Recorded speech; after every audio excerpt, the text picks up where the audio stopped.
سلام به همه همراهان رازجو. امشب با یک داستان عجیب و شگفت انگیز در خدمت شما هستیم. داستان زن خسیس، زنی که آنقدر در جمع کردن ثروت وسواس داشت که حتی روحش هم حاضر نبود از دنیا جدا شود. اما آیا خساست فقط یک عادت بود یا نیروی تاریک در پس آن پنهان شده بود؟ راز این زن چه بود؟ چرا شبها صدای سکه هایش هنوز در خانه اش شنیده می شود؟ اگر جرأت دارید با ما همراه شوید تا پرده از این معمای ترسناک برداریم. پس همین حالا کانال را دنبال کنید و زنگوله را بزنید تا هیچ داستانی را از دست ندهید. یکی از معروفترین زنان خسیس در دنیا هتی گرین بود که به عنوان جادوگر وال استریت شناخته میشد. چرا هتی گرین به عنوان خسیس‌ترین زن دنیا مشهور شد؟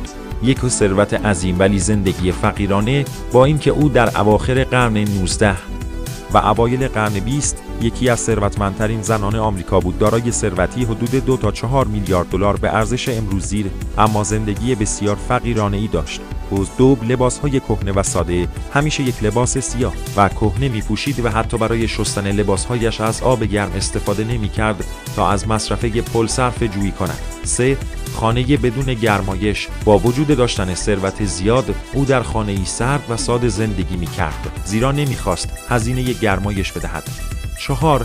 درمان نکردن فرزندش. مشهور است که وقتی پسرش پاهایش را شکست، او از بردن او به بیمارستان خودداری کرد و سعی کرد درمان رایگان برایش پیدا کند. در نهایت پسرش مجبور شد پایش را قطع کند. با این حال هتی گرین موفق بود. او یکی از اولین زنان موفق در دنیای مالی و سرمایه گذاری بود و توانست در وال استریت به شهرت برسد. بسیاری از تصمیمات مالی او باعث شد ثروتش به طرز چشمگیری افزایش یابد. زندگی او ترکیبی از نبوغ مالی و افراط در خسیس بودن بود و به همین دلیل نامش در تاریخ به عنوان خسیس‌ترین زن دنیا ثبت شده است. و اما هتی گرین، زنی که ثروتی افسانه‌ای داشت اما زندگیش را در فقر و خساست گذراند. آیا او یک نابغه مالی بود یا اسیر وسواس بیپایان برای جمع‌آوری ثروت؟ نظر شما چیست؟ آیا ارزش دارد که انسان برای حفظ دارایی‌هایش از کوچکترین هزینه‌ها هم صرف نظر کند؟ اگر از این داستان عجیب لذت بردید، حتما کانال را دنبال کنید و نظرتان را برای ما در کامنت ها بنویسید. داستان‌های بیشتری در راه است.